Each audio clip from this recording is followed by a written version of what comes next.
दोस्तों, क्या आपका दिमाग भी हर छोटी बात को लेकर घंटों सोचता रहता है? ओवरथिंकिंग एक साइलेंट किलर है जो धीरे धीरे आपकी प्रोडक्टिविटी, हैप्पीनेस और मेंटल हेल्थ सब कुछ खत्म कर देता है। अच्छी खबर यह है कि ओवरथिंकिंग से छुटकारा पाया जा सकता है। आज इस वीडियो में हम आपको बताएंगे 10 साइंटिफिकली प्रूवन साइकोलॉजिकल तरीके जिनसे आप ओवरथिंकिंग को कंट्रोल कर सकते हैं। ओवरथिंकिंग का सबसे बड़ा जाल यह है कि हम सोच को हकीकत मान बैठते हैं। हमारे दिमाग में नेगेटिव थॉट्स का एक सुनामी सा आता है और हम उसमें डूबने लगते हैं। इसके लिए सबसे पहला कदम है अपनी सोच को पहचानना।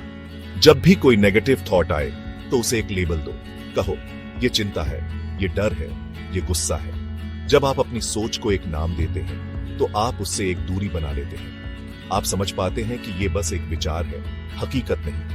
और जब आप ये समझ जाते हैं तो उस विचार की ताकत कम होने लगती है। कभी कभी हमारे दिमाग में इतने सारे विचार घूमते रहते हैं कि हम खुद ही उलझ जाते हैं। ऐसा लगता है जैसे हमारा दिमाग एक प्रेशर कुकर बन गया है जो कभी भी फट सकता है। इस टेक्निक में आपको बस इतना करना है कि जो भी आपके दिमाग में चल रहा है उसे बिना किसी फिल्टर के कागज पर लिख दो। अपनी सारी चिंताएं, डर, फ्रस्ट्रेशंस सब कुछ लिख डालो।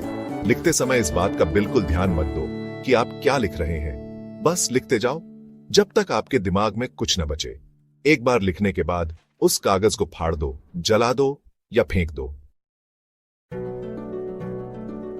क्या आपको पता है कि आप ओवरथिंकिंग को ट्रेन कर सकते हैं? जी हां, आपने सही सुना। आप अपने दिमाग को यह सिखा सकते हैं कि कब ओवरथिंक करना है और कब नहीं। इस टेक्निक में आपको दिन का एक ऐसा समय तय करना है जब आप सिर्फ और सिर्फ चिंता करेंगे।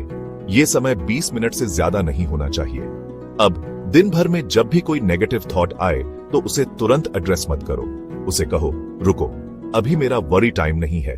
शाम को 6 बजे हम इस बारे में बात करेंगे। दोस्तों, हमारा दिमाग और हमारा शरीर एक दूसरे से जुड़े हुए हैं। जब हमारा दिमाग तनाव में होता है तो उसका असर हमारे शरीर पर भी पड़ता है। ओवरथिंकिंग से लड़ने के लिए शारीरिक गतिविधि बहुत जरूरी है। जब भी आपको लगे कि आप ज्यादा सोच रहे हैं तो उठो और कुछ शारीरिक गतिविधि करो। जब आप शारीरिक रूप से सक्रिय रहते हैं तो आपका दिमाग वर्तमान क्षण में आ जाता है। आपका ध्यान नकारात्मक विचारों से हटकर आपके शरीर और सांसों पर केंद्रित हो जाता है। ओवरथिंकिंग का एक कारण यह भी है कि हम अपने विचारों में इतने खो जाते हैं कि हम वर्तमान क्षण से डिस्कनेक्टेड हो जाते हैं। इस टेक्निक को करने के लिए सबसे पहले अपने आसपास देखें और 5 ऐसी चीजें देखें जिन्हें आप देख सकते हैं। अब 4 ऐसी आवाजें सुनें जिन्हें आप सुन सकते हैं। इसके बाद 3 ऐसी चीजों को छुएं जिन्हें आप छू सकते हैं।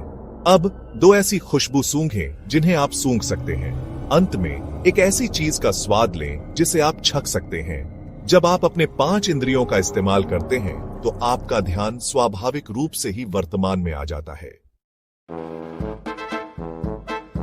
दोस्तों, जिंदगी में कुछ बातें ऐसी होती हैं जो हमें बहुत ज्यादा परेशान करती हैं। लेकिन क्या आपने सोचा है कि जिन बातों को लेकर आप आज परेशान हैं, क्या वो बातें 5 साल बाद भी मायने रखेंगी?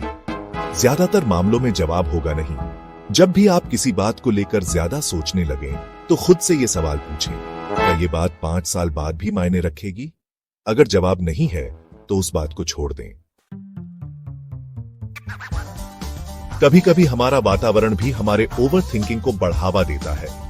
अगर हम लगातार उसी जगह पर बैठकर काम कर रहे होंगे तो हमारा दिमाग भी उसी तरह से सोचना शुरू कर देता है। ऐसे में जरूरी है कि हम अपने वातावरण में बदलाव लाएं। अगर आपको लग रहा है कि आप ज्यादा सोच रहे हैं तो अपनी जगह बदलें। हमारा दिमाग एक कंप्यूटर की तरह होता है। अगर हम लगातार नेगेटिव थॉट्स सोचते रहेंगे तो हमारा दिमाग भी नेगेटिव ही सोचेगा। लेकिन अगर हम सकारात्मक बातें सोचेंगे तो हमारा दिमाग भी सकारात्मक बनेगा। हर सुबह उठकर खुद को पॉजिटिव अफर्मेशंस दो। जब हम स्ट्रेस में होते हैं तो हमारी सांसें तेज हो जाती हैं। इसलिए ओवरथिंकिंग को कम करने के लिए गहरी सांसें लेना बहुत जरूरी है। 4 सेकंड तक नाक से धीरे धीरे सांस अंदर लें, 4 सेकंड तक सांस को रोकें और फिर 4 सेकंड तक मुंह से धीरे धीरे सांस बाहर छोड़ें। दोस्तों, ओवरथिंकिंग का सबसे बड़ा नुकसान यह होता है कि हम सोचते तो बहुत कुछ हैं, लेकिन करते कुछ नहीं है। जब भी आप किसी बात को लेकर ज्यादा सोचने लगें, तो खुद से पूछें, मैं इस बारे में क्या कर सकता हूं? अगर आप कोई कार्रवाई कर सकते हैं, तो तुरंत करें। दोस्तों, ओवरथिंकिंग को खत्म करना एक दिन का काम नहीं है। ये एक लगातार चलने वाली प्रक्रिया है। लेकिन अगर आप ईमानदारी से इन 10 तरीकों को अपनी जिंदगी में उतारेंगे, तो आप जरूर ओवरथिंकिंग पर काबू पा सकेंगे।